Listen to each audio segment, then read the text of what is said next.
all the political responses. But let's discuss now. We're joined by Professor Ivor Sarakinsky from the Wits School of Governance. Professor, thank you very much for being with us.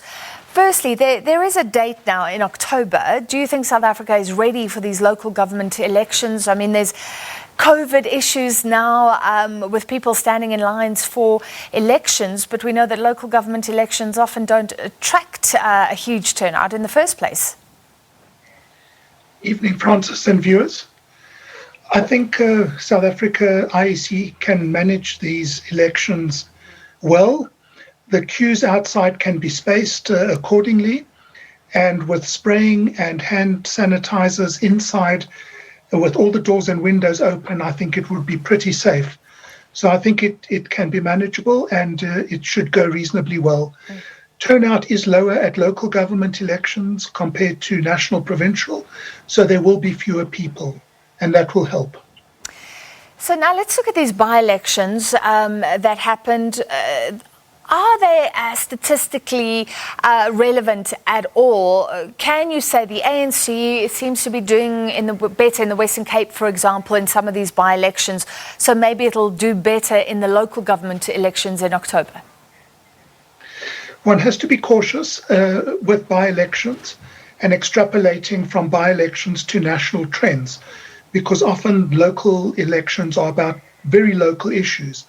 So what you've got to do is look for patterns in terms of similar patterns at voting station level at national elections 2019 compared to 2016 local government elections, and then by-elections. And if you do that, you can see certain things happening with necessary qualification can give you an indication of where things are going. Yeah. So from this, we can see the ANC is holding its ground. It's doing much better than it did in 2016. The EFF is picking up some support, and I think it's fair to say that the DA is losing some support. Yeah, the loser here seems to be the DA. Do you think that points to some of the internal issues? Most recently, criticism about a lack of qualifications amongst leaders, and the party always throwing stones at everyone else. I'm sure that kind of conduct in the public domain doesn't help, but I think it's more down to local contests. So in Knysna, you have to look at the dynamics with the former DA councillor going to the ANC. In the Western Cape, you've got to look at the emergence of a new formation, the CCC, and other dynamics especially in Beaufort West, with a former ANC personality going to the Patriotic Alliance. And it's those local dynamics which make it difficult to extrapolate, but give you a sense of what the challenges are for opposition parties in terms of getting support in a ANC that has proved itself to be surprisingly resilient. Yeah, and the coalitions have been hard. Do people, Professor, look at governance? We've been looking at the state of water and sanitation tonight. Cuban engineers are arriving. In local government, that's where service delivery happens. But is it all about politics and about personalities, or do people look and say things are getting better or worse, and I need to vote because of that or around that? Unfortunately, the electorate around the world make voting decisions based on emotion. It's not a purely rational process participating in elections. And that means a party has to put its achievements in governance terms into an emotional package to appeal to voters. And the DA has an impressive track record in terms of provincial and local governance. That is beyond dispute. All you've got to do is look at the Auditor General's reports, and it's in your face. What they failed to do is package that in a way where they can show success And that's possibly been their weakness as a party in terms of finding a way to integrate the rational into the emotional instead of just trying to appeal to this rational good governance aspect of their achievement. Yeah. And you said the ANC has been incredibly resilient. I mean, are you surprised they did so well, given some of their own internal issues right now? Very much so. I would have expected their numbers to be a bit on the lower side, and I think that some of the by-election results in KZN are indicative of that, in terms of where internal dynamics might be leading to. But in terms of their achievements in local government, in terms of the public display of their internal dirty laundry, one would have thought that they wouldn't hold on to the electorate as much as they have. So there are a number of possible reasons for that.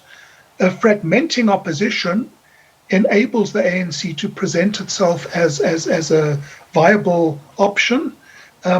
And symbolically, it holds the ground in terms of representing all South Africans in a way. So the lineup is interesting in terms of how it's disenabling some and enabling other parties. This is fascinating. So looking at the trends, I mean, can you tell us how you think the ANC, the DA and the EFF will do come October? Gee whiz. Very hard to say, because you've got local trends, provincial trends, regional trends, and it's very difficult to extrapolate from that. But I think what one can say is that it's all going to depend on turnout. 2019, we saw a significant drop in turnout, and I expect we're going to see a similar drop in turnout overall in October. So a drop in turnout is going to advantage some parties and disadvantage others. So we wait to see how that plays out. I think the fragmentation of the opposition is going to be significant in terms of the proportional representation allocation of seats. So it's not just ward contests, it's the number of votes parties get in municipalities that determines the other half of the council seats. And that's where turnout is absolutely crucial. So you'll see some parties winning or losing a few wards, but I don't think that's going to be the determining factor. I think it's going to be the PR allocation of the other half of seats in the councils. So the turnout, the appeals, getting your voters out is going to be crucial in seeing who wins the big metros and the smaller municipalities. Yeah. And do you like it when municipalities are contested and all the political parties are fighting things out? Or do you think for the smooth running of local governments for service delivery, it's actually good if you have an overwhelming winner?